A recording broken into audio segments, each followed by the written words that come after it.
Hello everybody, welcome back. Today as well we have got you another video, and in this video I'll show you how you can cancel Linkvertise Premium after free trial. But before that, please do make sure to like our video, subscribe our channel, and yes, without any further delay, let's get started.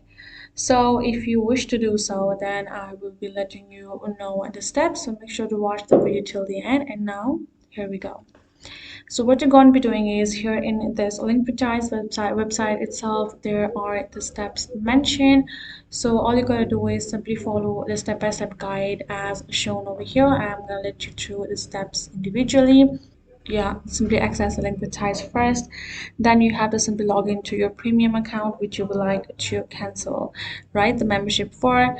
Then afterwards you're gonna go to the settings. So once you have gone through the access of your account, you're going to go to the settings section, which will be on the left sidebar. From there, you simply have to tap on these three dots, which will be the manage subscription, and have to choose a cancel subscription option.